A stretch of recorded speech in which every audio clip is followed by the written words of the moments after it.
Hi, it's me. I'm going up here. Today, I'm going to give you a move to improve your balance on one foot. I'm going to start with an exercise that I think will be good for everybody, and then you can decide if you need to regress it to improve the skill or progress it to take it a little further. So you're going to stand with your feet parallel, hip width apart. And I want you to align yourself carefully for this one to work. You need to make sure the outer edge of your feet is no wider than the widest part of your hips. All right, the movement is pretty subtle. I'm gonna put weight into one foot. So right now I'm shifting into what you'll see is my left foot. And by pressing down into my heel and my big toe, I'm gonna hike the right hip up to pick my foot off the mat and then place it back down. So it's that small. I'm gonna do the same side again. Just shift the weight into the foot, dig down into the floor. So you're rooting and then lifting the other foot just off the mat. You can see it doesn't go very far.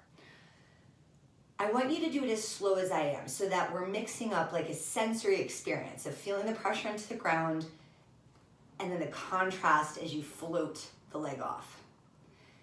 And you need to do it slow enough that you can really sense, have you engaged the right muscles to pick the foot up or not? So I'm gonna turn sideways for a second. When the foot's lifting up,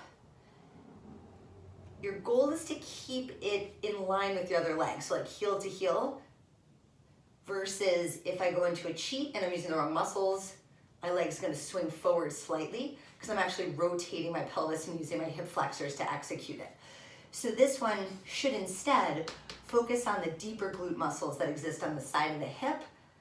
And I'm touching the air leg, but you're really doing it on the standing leg. It's that rooting down and pressing from here that makes it happen. So if I go back to your anchor leg, you're gonna feel the contracture there in the outer hip, but that cue to the big toe is to make sure you engage your inner thigh as well. Otherwise your body weight's gonna go like that when you lift your foot up. Now, if you're struggling with that, we need to build up the strength from the bottom, like actually get at your foot. So this exercise is called short foot. You're gonna put a piece of newspaper or like a dish towel, this is, under your foot. And I'm giving you the side view. You do not have to position your feet like this. You're gonna stand like that. I just want you to see what I'm doing. Okay, so now I'm gonna take the ball of my foot to my heel, like not my actual toes, but that segment, and I'm gonna try to scrunch the towel by lifting my arch. Your toes are gonna respond to it, but I don't want you to like lift the forefoot off to use your toe. I want you to drag the knuckles of your toes in. You can see how the whole length of my foot gets shorter due to the increase in the arch. Okay, so that will improve resilience in the arch itself, but you're also gonna feel it as an exercise that strengthens the inner thigh and the quadricep, and that's the support you need to build up to do that other exercise. Now, if that was a piece of cake, the way you're gonna progress this, we're gonna add a little choreography to it. Okay, so you're gonna begin, first letter, you're gonna sidestep, which also uses the outer hip muscles. You're gonna drag your foot in, and we're gonna begin just with a slow march. So we're lifting the leg up as you do the rooting into the foot, bring it back down, slide to the other side, and same thing. So I anchor down, then pick the knee up. Okay, I still want you going slow with this. If we treat it like a cardio exercise, you won't even know if your ankles are wobbly. Okay, so that's your first step. Now I'm gonna turn sideways for you to see the second part. I'm gonna use the same side step. Okay, so my next progression, that's no good. Wait a minute.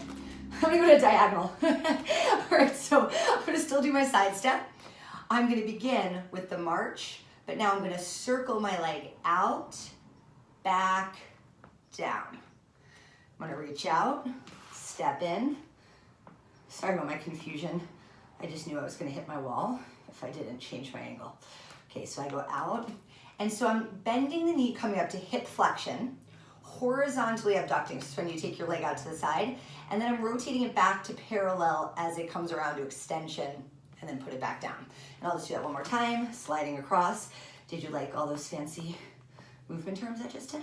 And then back, and then down, okay? All right, one of those versions should keep you busy. I hope you have a great day. Enjoy your weekend.